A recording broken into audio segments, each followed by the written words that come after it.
Oops. Yeah, I don't think words can describe, like, how gross I feel right now. I need to go take a shower. I woke up with the worst headache ever. Like, I couldn't move my head. It hurt so bad. I did not like that. I think it's because I haven't stretched at all and all the muscles up my neck and back are like really tight. So when I'm at the gym taking my shower in a little bit, definitely gonna have a nice stretch.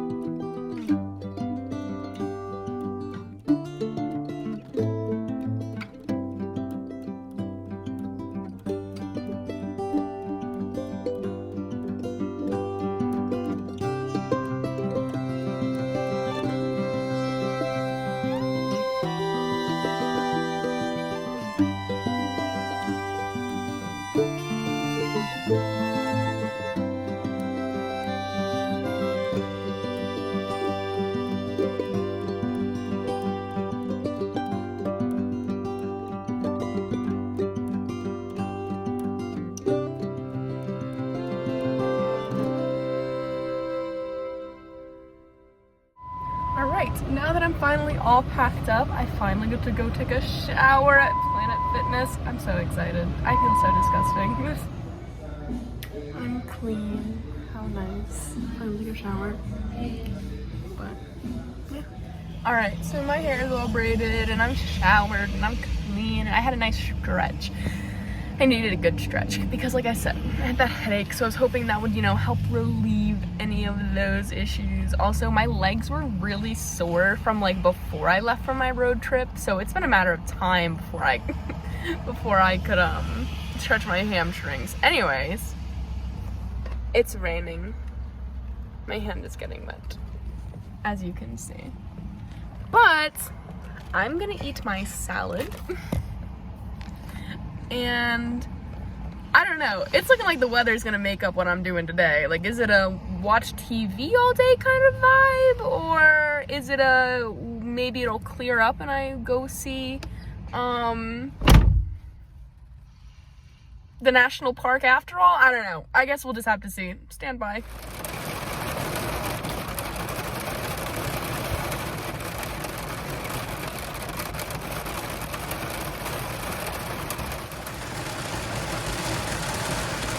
I think you could definitely say it's raining. Okay, so there we go.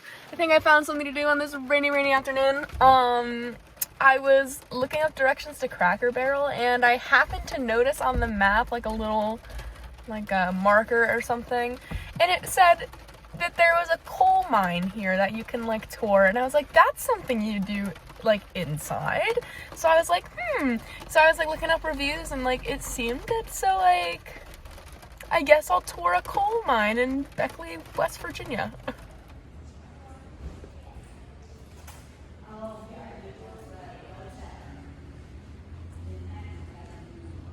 It's so quiet up here. Anyways, so I'm in this little museum that's upstairs. My mining tour thing starts at they start boarding at 4:25. It is currently 4:09. So I'm checking this out. It's kind of cool.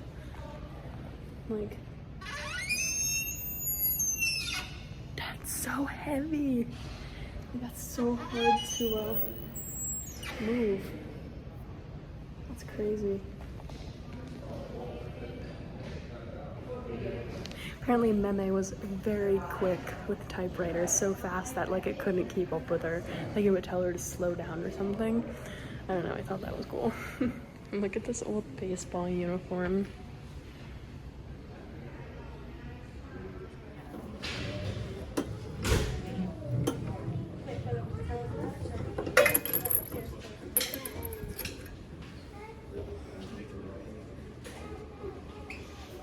They had a penny press machine. Of course I had to get Kyle a penny.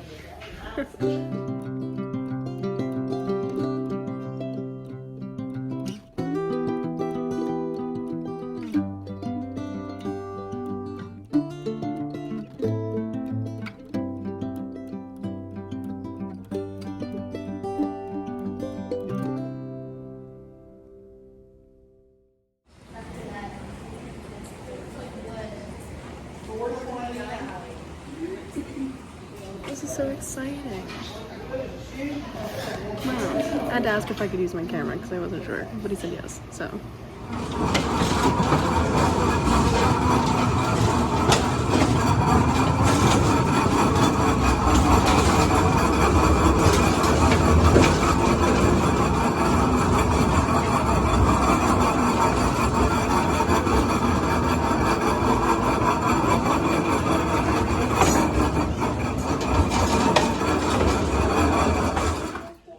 I got one of them cold drops of water right in the ear.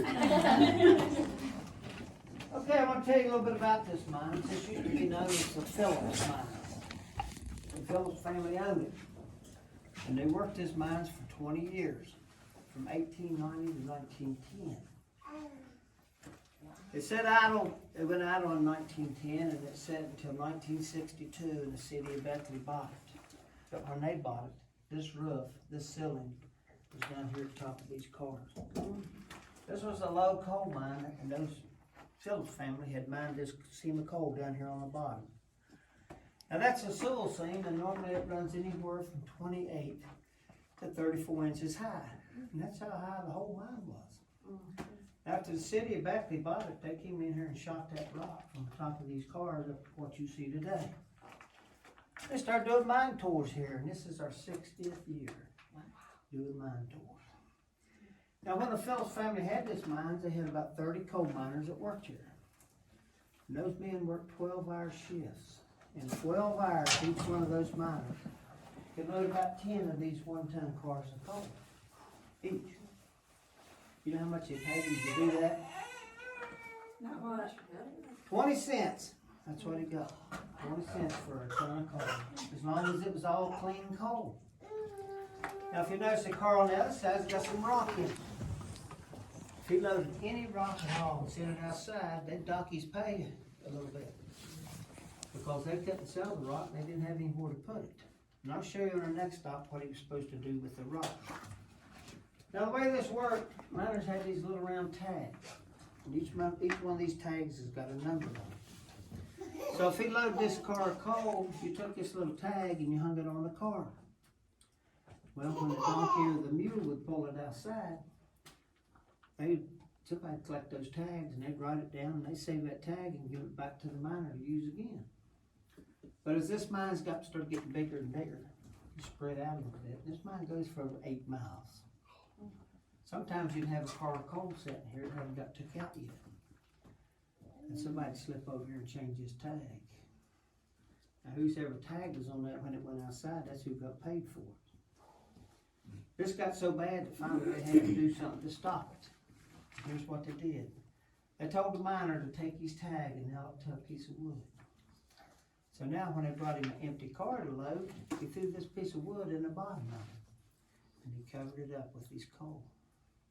So now when this car went outside, they'd dump it, they'd look for that piece of wood, and they'd know which miner actually loaded this car of coal. Well, that's pretty clever for 1900. I've got a few things here I want to show you. See if you can see your hand. This is how dark it is in a coal mine. There's some water in it. We'll go close the lid. On top of this light right here, there's a little lever. That lever is called a dripper. And when I push this dripper, you're going to see it start dripping water. I'm going to drip this water on this carbide, and it's going to start smoking. It creates a gas called acetylene. And it's shooting out the top. All right, hold your hand right here for a second or two, and you say abracadabra. Ooh, that's scary. Wow. Now that's a carbide light. That's the way it works. Now this was a big improvement for the miner. This light will last between 2 and 4 hours. Now if you turn these lights out.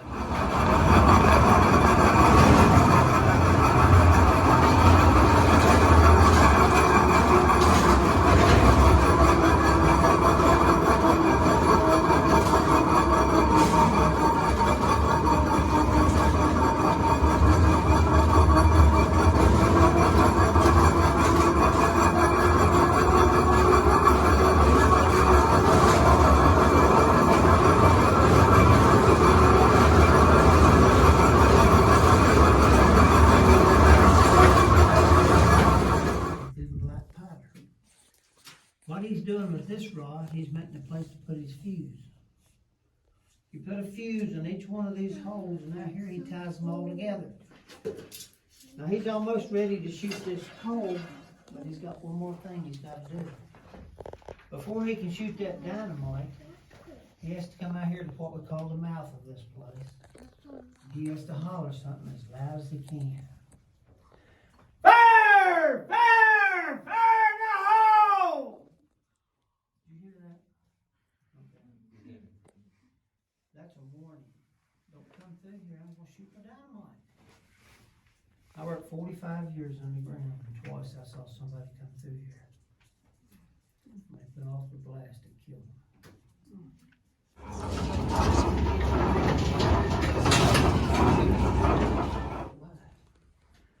As soon as he drilled in 5 holes, the shot fire, so we went from shooting 3 little balls of black powder to shooting 15 sticks of dynamite.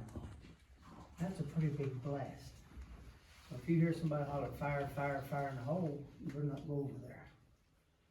They shoot that coal loose and they use that machine Marvin was on to gather it up. Every section had 2 or 3 of these rift bolt machines. Now what this rift bolter does, it drills holes in this rock. Everywhere you see this little 6x6 plate, that means there's a rift bolt in the top. What these rift bolts actually do, they're all 4 foot in length. That forms kind of like a 4-foot beam across through here. That makes this top a lot stronger.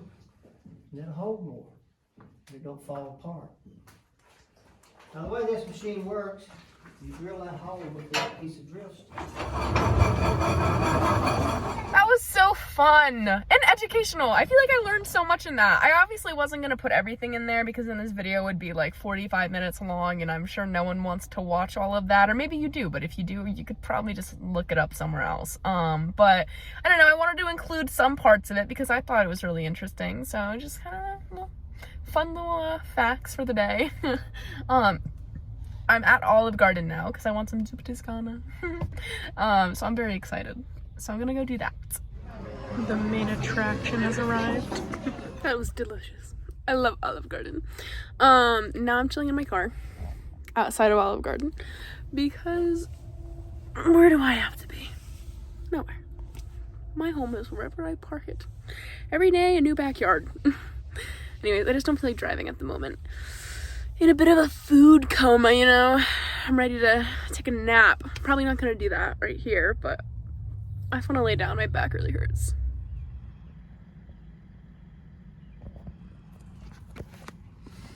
A nice sunny end to a rainy day. Hopefully, I can go to New River Gorge National Park tomorrow so I can leave because I have to be in Greenville, South Carolina. I mean, like, I don't have to. If I wanted to go later, I could, but I want to be in Greenville already. But I have to wait until at least Sunday at 8 a.m. because that's when Megan comes home. But yeah, I still have places to be between here and there, and even though it seems like I have a lot of time, don't be fooled, I don't. Because if I go to the national park tomorrow, I'll probably just spend the night here one more time, and then I will drive to Tennessee, and then I'll probably spend the day there and go to the national park the next day, and then I have to drive and watch the sunrise. I would really want to watch the sunrise at Pretty Place Chapel, so I hope it's not raining. Didn't even think about that. Hopefully it's not. We'll manifest that it won't be. Also, look! There's a porta potty. So if I have to pee after Walmart's closed, I can just sneak into that. And there's an RV. I hope they stay the night. I've been so lonely. Anyways, this will probably be the end of today's video. Thanks.